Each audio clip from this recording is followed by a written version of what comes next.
an employee is dialed in on their role. Oh, okay. Worried your team is tuning out? Are you unsure whether an employee is dialed in on their role or asleep at the wheel? Well, you're in the right place, because today we're talking all about engagement. This is the Culture Clinic, where my co-founder Joe and I are constantly learning from HR experts on how to build a culture where people love to work. My name is Skai. I'm one of the co-founders here at Guusto, and I'm joined today by my colleague Kwesi Thomas, an HR expert in the rewards and recognition space. Kwesi, let's dive right into this week's topic. So, is your team really engaged? And the first question I have for you is, have you ever felt disengaged at work? And could you describe that? Yeah, I'm sure a couple of times throughout my career, I've had that sort of disengaged feeling. The one that's most memorable to me at one point when I was at BlackBerry, I had the chance to really build new programs and the sort of a new team, and I had a leadership change, and the new leader didn't value those programs the same way the previous leader did, and really changed direction. And so a lot of the support and opportunities that I had at that point really got changed. I was asked to sort of do a more traditional rewards role for a while, and I think for me that was a hard time, because I remember being really proud of what we had built, and I felt that it was all being stripped and kind of pulled back a bit. And so I felt really disengaged at that point. It took me a while to sort of re-engage, as it were. Actually, it happened when the leadership changed again, but that did take a bit out of me for that period. And yeah, so I think back on kind of my career and times that I've been disengaged. You know, previous to Guusto here, we ran the tasting tour company. So taking people around to different restaurants in Whistler. Joe and I did that together. And when we started that company, it was really exciting. And there was a lot of growth, and, it was our first company and whatnot. But we hit this ceiling where when Whistler got really busy and we had a lot of bookings and whatnot, the restaurants were all really busy as well. Right. And so we kind of like just hit this growth ceiling. And so like if I, think of kind of like what really disengaged me there was just like a lack of growth potential, right? Like there was, okay, we know the limits to kind of like this business and then just start. And so like I can completely kind of empathize with employees that have that similar experience, right? Where there's just kind of a lack of opportunity to grow. Like, do you see that as kind of like one of the main kind of drivers of disengagement? Yeah, I think that for a lot of people, being able to see like what's next, or being able to see what they can grow into, or what the team or what the work can grow into, really is part of what drives engagement. And so or what feels engaged. And so I completely agree with you. When you don't see that growth potential or that next step or what's, that's hard to be engaged. Define disengagement for us. Like what does that term mean to you? I mean, for me personally, in terms of how I work, I usually don't watch the time. I'm not usually looking at when I start and what's required of me. I just want to get the job done when I'm engaged. And for me, I knew I was starting to get to the point where I was counting things. I was like, how much am I putting in? How much is getting out? That's how I knew it for myself. As a leader, I look at it as when the team starts to, I guess I use the word count for myself personally, but it's when the team's not, when there's a negotiation that starts happening when things are happening or needed to be done, versus things just being, picked up and kind of ran with almost, some excitement or some joy, because they want to get to that bigger goal that we're all sharing. And for me, if I'm seeing the team, sharing that goal and kind of picking up things and running with it, I feel like the team's engaged. Where I start seeing that sort of like, I don't know, and kind of that push and pull, that kind of for me, it starts to be either disengaged or going in that direction. Mm-hmm. The other ones that kind of like jump out, Noah, our head of people, runs a great webinar and talks about kind of like the POW model, right? So like purpose, opportunity, well-being. And like if you don't have those kind of like three pillars, like it's really hard to kind of like drive engagement and great culture, right? So like right. If people don't feel kind of aligned with the purpose, the mission of the organization, or just the purpose, like if they're not finding like meaning in the work, like if they're, I think you've mentioned there, like you just felt like you were kind of like counting, kind of like, oh, I got this, I got to do this thing, and I got to do this thing, and like don't really care.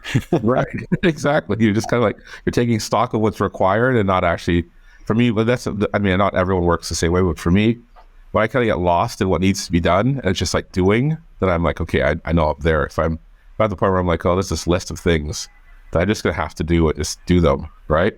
For me, I have to pull back to being engaged. Yeah. And so like, if you could kind of like get it down to like 2 or 3 words, like what is disengagement? Wow, that's a hard question. I'm trying to think 2 or 3 words now. A lack. Oh wow, that's that's a lack, and I'm done. Right? Unrewarding or unfulfilled. That's probably where I go. Unrewarded or unfulfilled. Either I don't feel rewarded for it, like the reward for what I'm doing, whatever that is, financially, etc., or unfulfilled as, and I don't feel like I'm happy with what I've done. I think if you're unrewarded or unfulfilled, you've kind of been, you're disengaged. There we go. 2 words.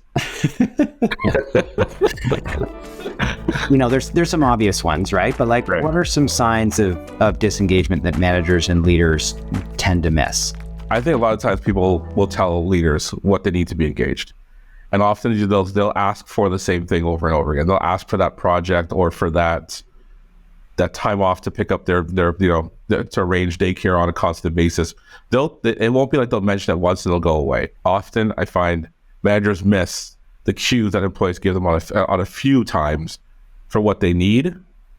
And sometimes they might run off as them being annoying or demanding, but that might be what actually they need. And so often I think one of the cues we miss are the things employees tell us, not the one time what they've asked a few times or they've mentioned a few times, or they've tried to arrange for it a few times. Have you missed, like, in your management experience? Yeah. It's like, to tell me a story about a time like where you had a kind of disengaged employee and you missed. I had an employee who a few times, had mentioned or had said they didn't feel like they were trained or prepared or had the right training to answer. This person was answering emails mainly. They were clearing the inboxes, and in that they were running across questions all left, right, and center. The questions they were answering were all over the place. And they said a few times to me that they didn't feel that they had the ability to answer some of these things. Didn't feel well trained, and they didn't feel like they felt like almost they were imposturing on what they were answering. And I missed that, thinking that you have the answers, answer them. And I missed those cues to the point where that person really didn't want, I couldn't re-engage them back on that work. I had to find someone else. And I had to also, take the feedback to myself. I never took feedback to stop and go, okay, let's work on these together for the next period of time so I can help answer them, or I can help train and actually teach you what you need to do. I just kind of assumed they knew, because I assumed they knew the knowledge. And they asked it repeatedly. So I looked back at that one, and that was one where I know I missed the signs of engagement. Yeah, if I think about kind of like the obvious ones are kind of like absenteeism or lack of participation, right? Where kind of, people just stop showing up, or they're just not kind of participating in either a physical environment or a remote environment, right? Like they're just not involved in the conversations. They're not kind of contributing ideas and whatnot. But Skai, those ones, I think they're too. If people aren't coming to work anymore and they're being absent, you missed the engagement a while ago. Yeah, that's true. Like that's gone, right? So that's where I want to dig in. Like, what are the kind of like early signs, right? So I think you're one around kind of training and development, like requests for kind of like, hey, I want to get better at this thing. Help me out there. And it kind of ties back to kind of like that opportunity to grow, around well-being. I think you touched on kind of like having time off to go pick up your child, or, general work-life balance. Do you have any stories that you could share around kind of like that one, that, subtle cues that your managers might want to look for? For me, a lot of the time off situations become less and less of an issue because most employers have changed how they approach time off. For example, I have someone now who has a child that has needs, and they need to leave at a certain time. The shift will typically be 10 to 5 that they're working, but they've got to leave for about half an hour to pick up and drop off the child, and then they can't use any of the services that they don't want to because of the child's needs. And so they've asked it and asked it and asked it, and I thought we missed it. And I think we finally kind of went, oh, now I understand what you need. And so we've put in that half an hour and said, okay, cool. That's that 3:00, they disappear for half an hour, do that drop off and come back. And they're fully engaged. Like they're happy. They're not going anywhere. I think they're very engaged in the work, because we figured out that half an hour, which was not traditional for them to go and come back to support their, moving the child from one place to another, was what they needed. And I think for me, that time off, or that need of, balancing that personal life and well-being it's critical because that person would have gone for another role where they could have just done that or just quit because it was more important to them to have that half an hour what they needed to do for their life than it was to come to work. If people have anything going on in their personal life that is kind of distracting, that they're not given the time to kind of like deal with, right, they're going to be disengaged because they're going to be thinking about how they can solve that other thing in their life. So give them the space to go kind of solve whatever it is that they're dealing with, and then come back and be in kind of a focus state when they're kind of at work. I mean, the other things you look for early, quality of the work is slipping. You're starting to see, small mistakes on a regular basis, right? There's a rush to get through things versus methodically try to make sure it's done well. I think so, for me, when they're engaged, it's more like, can I get this done quickly and off my plate, right? Mm-hmm. And the other one, the big one phase, if the work starts being passed on, right? Like especially when someone if you're asking for an opinion or input or a decision, but they're deferring those always to somewhere else, where it's like they don't have to take that investment of mentally putting in the work or putting in the opinion or stepping out there. Those are the ones I look for when they're starting to just pull back early in terms of, giving, especially if they're usually in that state where they're giving ideas or giving suggestions or, helping others with work, and then you don't see those things happen anymore. Usually something's going on there. What can cause previously engaged employees to kind of flip and become disengaged from their work? Big changes in the work itself. So if you're changing the work that they're doing without understanding what that means to them or what they are losing or changing, a lot of times we would just think, okay, the work's changed, no big deal. Yeah. Or they're still doing broad X without understanding that part of that small, part of something in that work that would have been smaller to your vantage point was big to them. And so a lot of times if the work is changing and understanding what's changing for people in there. Your example, right? Like you talked about leadership change. Maybe you can like share that story and kind of what changed in leadership that caused you to kind of disengage. The big one was that the new leader had almost a dismissive attitude to what we had accomplished before they got there. And then was asking, had Kevin said, okay, great. That doesn't matter. Those are all small things, go away. Let's do these things that are more important. And it wasn't, I didn't disagree that there were other things that could have been used or resources could be used a different way. It was almost like, it was almost a dismissiveness to what we had accomplished. We had done a lot and we're proud of the things we had done. And then we're told kind of like throw those away and like focus on something else. And it was more probably the disregarding of the accomplishments than the actual work that they're asking us to do. That was probably most disengaging. Yeah, and it kind of ties into kind of like a change in recognition, right? Or a lack of recognition with the new leadership. And so either with a change in leader or even your existing leader, if for whatever reason, a lot of the work that you're doing no longer is getting recognized by your leader or your colleagues, there's got to be kind of a cause for disengagement. Oh, 100%. Especially when you think you've put in a lot, right? So I would say that's definitely a point of disengage. Whether that causes people to flip. I'm trying to think if there's anything else that causes people to flip that I can think off the top of my head. Personal stress has got to be one, right? Yeah, that's got to be there. If you've got kind of some change in your personal life, if you're going through a marital breakdown or a death in the family or something like that, like it's just so hard to kind of be engaged at work. 100%. I've seen some people who have actually engaged more because they gave them an escape, but for most people, it usually is a hard to get in there and focus and be your best when you've got other areas going on in your life that are more important to you, right? Just thinking about kind of our time here at Guusto, because like early days, it was really, really hard kind of getting results. Mm-hmm. We were trying all sorts of stuff and like nothing was working. And this is kind of back when Guusto was just a mobile app for kind of like sending a beer to a friend or a bottle of wine to a client and whatnot. And we'd get these little spikes of kind of like PR and people would kind of use the application, but getting people to come back. And we were working so hard and we'd try like these different things and then nothing would happen. And it would be so deflating. And you'd kind of like come to work the next day or the next week and just be like, oh man, like, are we just going to kind of like fall flat again this week?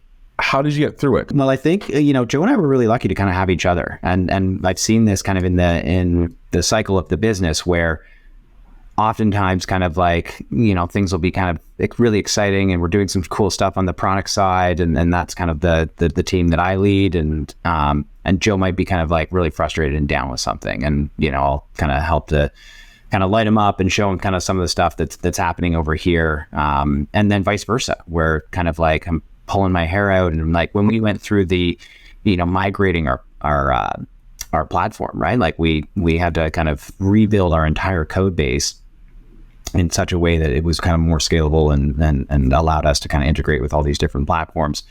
But that took so long and it was so kind of like deflating. And there were many times during that period where Joe was doing some exciting stuff on the sales side and just kind of, kept me balanced. So having somebody to kind of like support you, I found that really helpful. That's awesome. Last question here. What did we do as an HR person to kind of re-engage disengaged employees? I would talk to them. I don't understand what are we trying to re-engage them from, right? If it's personal versus something that's happened in work or change in leadership, we talked about a few things. You have to understand what you're trying to re-engage. Not all the solutions would be the same. For me, I would say whoever their leader is, I'd support their leader through it, because as an HR person, we tend to want to fix it ourselves. And quite often, those people aren't working with you as the HR leader every day. They're working with their leader and their manager and the people around them day to day. So that engagement, you have to support the leader through that engagement. I don't think we can own that as an HR person. That's not passing the buck, but I just think we're not there with them every day unless they're an HR person. So I do think we have to support our leaders through understanding what they need and for getting the employees engaged as well. Looking for work and for opportunities, whether it's part of the role or it's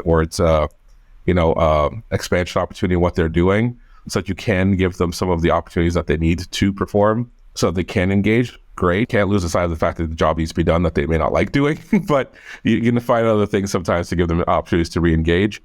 And for me, you gotta recognize people, no matter where you are. If you're down and you're trying to get back up, along that journey, it's never a straight line. It's always, it's up and down, and you're hoping that the graph moves, on par up to the top, right? And during that journey, when there's dips, somebody's got to, recognize and re-encourage, and you have to go through that cycle as you take people up through that journey. And so I really think you have to recognize and encourage and sometimes nudge along that journey of re-engaging people. Something that I think that we've gotten a lot better at here internally at Guusto, just over the last kind of couple of years, that I have seen really help on kind of the engagement side, is setting clear expectations and being better at kind of providing kind of like honest and straight feedback to people in real time, right? And it allows people to kind of have better understanding of kind of like what their job is and like what success kind of like looks like, and allows them to kind of engage and kind of like go after that. That's all the questions. Any kind of like final thoughts on engagement? One word? One word. Oh man. Recognize people. For me, if you waited till you see those big signs at the end where they're absenteeism, all those other ones that they're easier to list because they're easier to see, it's really hard to re-engage people from that point. And so the more you can, see it early, talk about it early, help keep the engagement from getting to the point where they're completely disengaged, the better you'll have at engaging your team. One of the insights from our conversation that I'd love to kind of like highlight here, that you brought up, was as HR leaders, it's not your kind of responsibility or job to go and engage that employee. You can help, but like, you're so much better served to kind of like be working with the managers and training the managers on how to kind of respond to these challenges. So I thought that was a really good insight. Amazing. Cool. HR people everywhere are happier when I say that. One way to engage disengaged employees is through recognition, and it's really easy to get started. If you'd like to learn how, check out our Ultimate Employee Recognition Playbook, where we detail 6 steps to launch a successful program. Click the link in the description to get your copy. Thanks for watching. If you enjoyed the show, please make sure to hit that like button and subscribe so you don't miss our future episodes. And don't forget to recognize somebody for a job well done today. Mucho gusto.